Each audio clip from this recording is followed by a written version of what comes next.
Nação Celeste! Sejam todos muito bem-vindos para mais um vídeo aqui no nosso canal Cruzeiro Nostalgia. Eu sou o Gilmar Júnior e bora falar sobre essa partida de ontem contra a equipe do Cuiabá. Uma partida onde fomos dormir daquele jeito, né? Uma vez mais revoltados.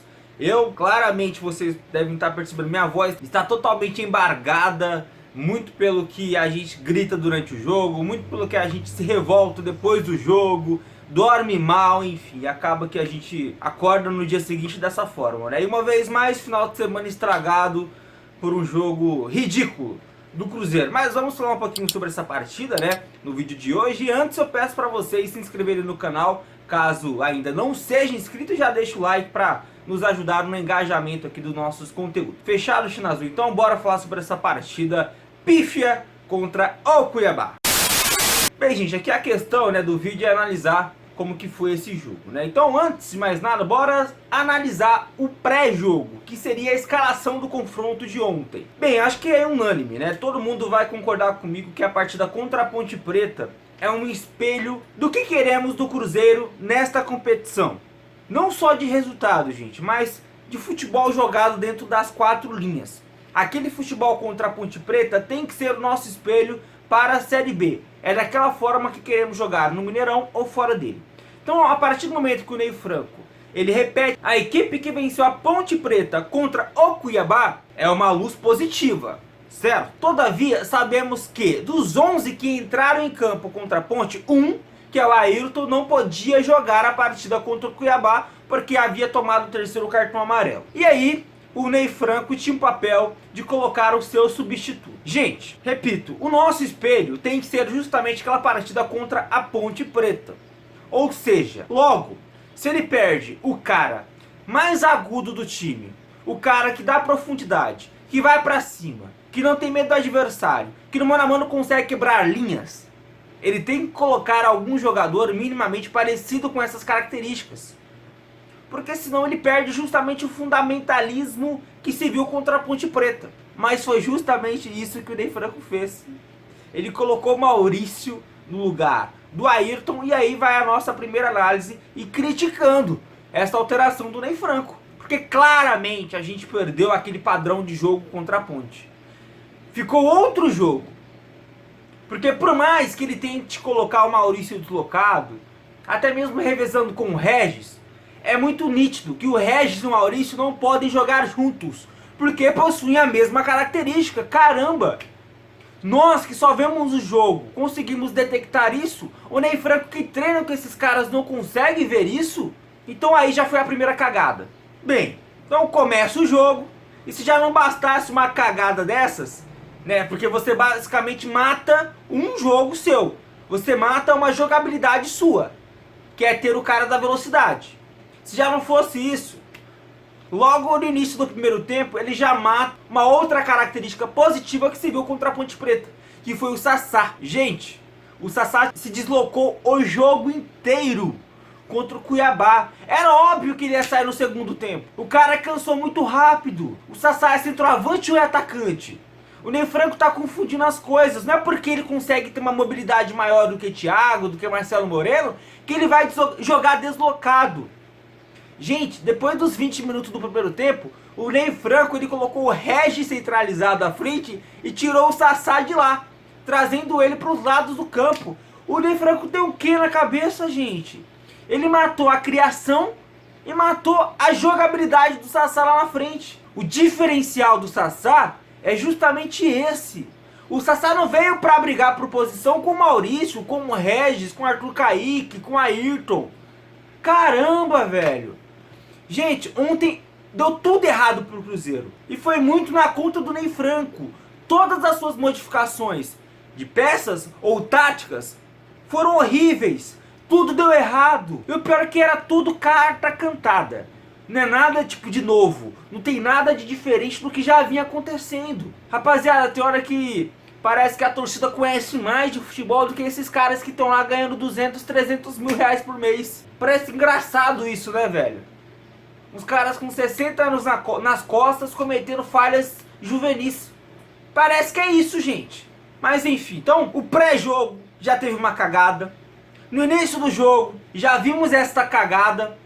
E falando um pouquinho de uma forma geral do primeiro tempo, o Cruzeiro até que jogou bem.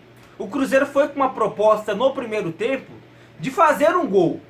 A gente viu muito mais o Cuiabá acomodado, muito mais lá atrás, do que propriamente o Cruzeiro. Só que o primeiro tempo ele muda de figura a partir destas mudanças táticas. Da metade pro final, a gente vê já o Cuiabá com mais posse de bola, mais solto, querendo agredir mais o Cruzeiro. E aí, nesta hora, é quando sai a melhor chance do jogo. Até o último lance do jogo, que é o lance do gol, né? Mas até este momento, o Cuiabá havia conseguido a melhor chance da partida, que foi aquele lance que culminou com a bola na trave e aquela pressão de umas 3, 4 finalizações em um período de 10 segundos. E foi justamente o Cruzeiro que proporcionou isso, chamando cada vez mais o Cuiabá para si, porque o Cruzeiro perdeu o padrão de jogo ofensivo. O Ney Franco conseguiu fazer isso com uma mudança tática. E aí tentava inverter Regis com o Maurício. Aí ora o Regis vinha recompor do lado direito, ora o Maurício. O Maurício, gente, não tem característica de recomposição. O Regis já não é mais criança. Poxa, você tira o Ayrton, além de você matar esta parte ofensiva do cara, você ainda mata esta recomposição que ele faz muito bem. Então, ou seja, o Ney Franco mexeu muito mal para escalar o Maurício no lugar do Ayrton. E durante o jogo, essas cagadas que nós vimos ficaram cada vez mais irritantes. Enfim, bora agora pro segundo tempo? E o segundo tempo foi um show de horrores, né? Gente, uma substituição pior do que a outra. E já vou pular para a parte do Robertson, porque na live pré-jogo contra a Ponte Preta e na live pré-jogo contra o Cuiabá, eu cobrei o Zé Eduardo no time. E quando eu falo no time, é no time de relacionados. E cadê o Zé Eduardo? É um tapa na cara da torcida e da diretoria. Relacionar o Robertson e não relacionar o Zé Eduardo. Porque o Zé Eduardo, o Cruzeiro fez das tripas coração para trazer o cara do América do Rio Grande do Norte. Tava lá, jogando, fazendo gol todo jogo. E trouxe pra quê? Pra não ser relacionado? Porque vocês vão me desculpar. Depois, na entrevista pós-jogo, ele foi questionado pelo Samuel Venâncio da Rádio Tatiaia sobre o Zé Eduardo. E ele justificou mencionando que o cara ainda não está com condições de jogo. Eu sinceramente acho isso no mínimo muito estranho. Muito estranho. Porque, cara, vamos supor que colhe esta desculpa do Ney Franco sobre o Zé Eduardo. E o Thiago? O Thiago é menos jogador que o Robertson? E o Wellington, que não foi relacionado? É menos jogador que o Robertson, Ney Franco? Você tá de sacanagem, cara. Eu canso de repetir isso aqui, ó. Eu não canso, na verdade, né? O Robertson tem 31 anos de idade. E não tem nem 30 gols na carreira. Ele tem uma média, velho, inferior a 1 gol por ano, se contar o tempo que ele é profissional. Profissional, né? Gente, a única explicação é que tem algum contrato aí com esse cara, que ele tem que estar relacionado nos jogos durante, sei lá, 80% dos jogos do Cruzeiro nesta temporada. É a única justificativa, não tem outra, velho. Porque o Robertson, ele pode ser qualquer coisa, menos jogador de futebol. Enfim, gente, essa é a substituição que mais nos grita, por todo esse contexto e mais um pouco. E tem as outras, né? Uma pior que a outra. Ele tira o Regis e o Maurício, o Cruzeiro perde criação, o Cruzeiro parou de criar. Parou.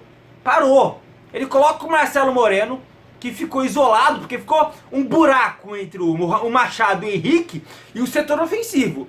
E o Marcelo Moreno, se não tiver a bola chegando pra ele, ele é -1 em campo. Então assim, gente, uma substituição pior que a outra.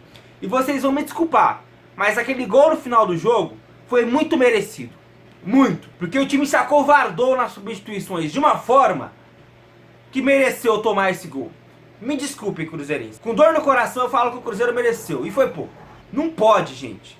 Esse tipo de situação não pode voltar a acontecer. Só que a gente fica falando que todo jogo, né? Toda análise pós-jogo a gente fica chovendo no molhado. Até quando? O primeiro turno acaba esse mês. E aí? Vai ser isso a Série B inteira. Brigar pra não cair pra Série C. Essa é a situação do Cruzeiro. Ah, mas financeiramente o Cruzeiro tá destruído. Vai tomar naquele lugar de quem fala isso. Porque não sei se vocês sabiam, quem acompanha a merda de conteúdo desse canal sabe muito bem que a folha salarial do Cruzeiro é de 5 milhões de reais. É essa quantia que esse esperrapado ganha mensalmente. De longe, a maior folha salarial da Série B e a 7ª maior folha salarial deste país.